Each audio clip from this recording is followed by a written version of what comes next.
اس زمانے کے اندر چونکہ اسلامی حکومت تھی، اسلامی حکومت جب تک ہندوستان کے اوپر رہی ہے تو انصاف کے لیے آپ کو سالوں انتظار نہیں کرنا پڑتا تھا۔ اسلامی جو بادشاہ تھے جب ان کا دارالحکومت آگرہ کے اندر چلا گیا تو وہاں جو جمنا کا کنارہ ہے، جمنا، تو وہاں ایک مستقل زنجیر ہوتی تھی۔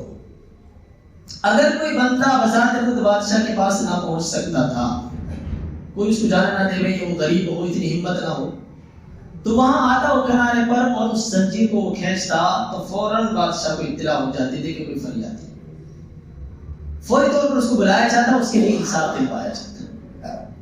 آج کی طرح نہیں ہے کہ 20 سال پہلے ایک کیس داخل کیا گیا اور اس شخص کا انتقال بھی ہو گیا، اب فیصلہ ہو گیا۔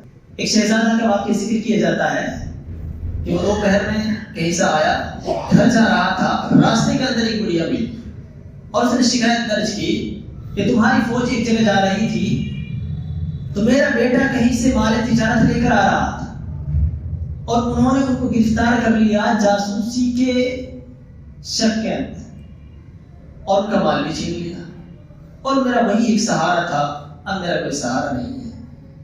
تو اس نے کہا کیا اماں تمہارے پاس کوئی گواہ ہے جو تم نے مقدمہ دائر کیا ہے، دعویٰ کیا ہے، اس کا کوئی گواہ ہے؟ تو اس نے کہا کہ بیٹے گواہ تو بہت سارے ہیں لیکن مجھے اندیشہ ہے کہ جب تک میں گواہ لینے چاہوں گی تو تم مجھے نہیں ملو گے۔ تو اس نے کہا کہ اماں آپ چاہیے، میں نہیں آپ کا انتظار کرتا۔ وہ جاتی، شہزادہ نے دوپہر کا کھانا نہیں کھایا، شہزادہ تھا شہزادہ، دوپہر کا کھانا ابھی تک نہیں کھایا، اس نے مدرسے سے آ رہا تھا پڑھ کر، وہی انتظار کیا۔ جو اس کے ساتھ میں نوکر تھے انہوں نے کہا، خدام جو تھے انہوں نے کہا کہ جناب تھوڑی سائے میں بیٹھ جائیے۔ اس نے کہا کہ میں نے یہی کا وعدہ کیا اس سے، وہ یہی آئے گی، مجھے یہی تلاش کرے گی۔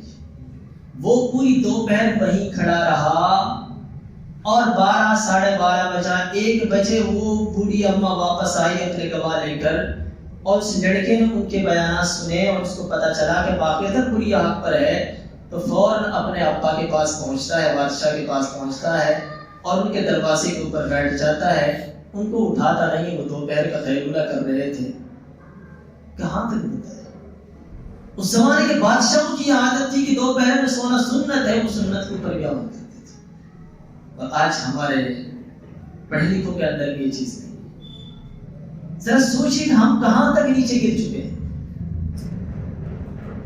بادشاہ جن کے یہاں دین کا کوئی خاص تصور نہیں ہوتا ہے، ان کی کوئی خاص مذہب نہیں ہوتا، خاص عقیدت نہیں ہوتی ہے، خاص ان کا کوئی دین نہیں ہوتا، ان کے اندر اتنا دین تھا اس زمانے کے اندر۔ آپ تعجب کریں گے، حضرت اورنگزیب رحمۃ اللہ علیہ کو 10,000 احادیث حفظ یاد تھی۔ سلطان شمس الدین التمش رحمۃ اللہ علیہ، ایک بزرگ کا انتقال ہوا دہلی میں جب ان کی حکومت تھی، تو اس بزرگ نے شرط لگائی تھی کہ میری نماز جنازہ وہ شخص پڑھائے کہ جس کی تکبیر اولا فوت نہ ہوئی ہو۔ تکبیر اولا جب ہم آتے ہیں امام صاحب اللہ اکبر کہتے ہیں، وہ تکبیر اولا وہ فوت نہ ہوئی ہو، عصر سے پہلے کی 4 رکعت سنتیں فوت نہ ہوئی ہوں اور کبھی اس کی تہجد کی نماز فوت نہ ہوئی ہو۔ جس کے اندر یہ 3 شرطیں پائی جائیں وہ میری نماز جنازہ۔ جنازہ تیار، لمبا چوڑی ایک جو ہے رش ہے، بڑے بڑے علماء بھی ہیں اس کے اندر، چونکہ ایک بہت بڑے بزرگ کا انتقال ہوا۔ تو ان کے خدام تو انہوں نے اعلان کیا کہ ہمارے شیخ کی یہ شرط ہے، مسئلہ یاد رہے کہ شرط پوری کرنا، وصیت کا پورا کرنا، ایسی جو وصیت ہوتی ہے کوئی ضروری نہیں، کر دیں تو بہت اچھی بات ہے۔ مرتے وقت اگر کسی بزرگ نے، کسی جانے والے نے کوئی وصیت کی ہے تو اگر پورا کر دیں بہت اچھی بات ہے، لیکن کرنا کوئی ضروری نہیں ہے۔ تو انہوں نے اعلان کیا کہ شیخ کی یہ شرائط تھی، یہ وصیت تھی۔ تو لوگ انتظار کر رہے ہیں، دیکھ رہے ہیں کہ کون آتا ہے، کون آتا ہے، کون آتا ہے، کوئی آگے نہیں بڑھا، وقت جو ہے گزرنے لگا، لیٹ ہونے لگا۔ تو اس کے بعد میں وہ جو بادشاہ تھا انہوں نے نکال ڈالا اور آگے بڑھے اور ان کے پاس جا کر کہا کہ آپ تو چلے گئے لیکن ہمیں رسوا کر گئے۔ ہم چاہتے تھے کہ ہم اپنے رب سے اس حال میں ملاقات کریں کہ کسی کو کوئی پتہ نہ چلے کہ کیسا انسان ہے۔ اور اس نے کہا کہ الحمدللہ یہ 3 شرائط میرے اندر موجود ہے میری آج تک تکبیر اولا فوت نہیں ہوئی، بادشاہ تھا بادشاہ، اور عصر سے پہلے کی 4 رکعت نمازیں کبھی میں نے نہیں چھوڑی ہے، سنت میں نے نہیں چھوڑی ہے، اور تہجد بھی جب سے میں بالغ ہوا ہوں میری فوت نہیں ہوئی۔ آپ اندازہ لگائیے۔ او میرے بھائیو، اپنے ذہن سے اس غلامی کو نکال لیجئے۔ دنیا کا سب سے خوبصورت ترین مذہب آپ کے پاس ہے، خوبصورت ترین اصول آپ کے پاس ہے، پوری دنیا مل کر اگر طاقت لگائے ایسے اصول وضع کرنے کی نہیں کر سکتی۔ خدا چاہے اور ہوگا اس طریقے سے کہ پوری دنیا کے اندر ایک حکومت ہو جائے تو اس کو صرف اور صرف اسلام چلا سکتا ہے، باقی کسی قانون کے اندر طاقت نہیں کہ پوری دنیا کی حکومت کو چلا سکتا۔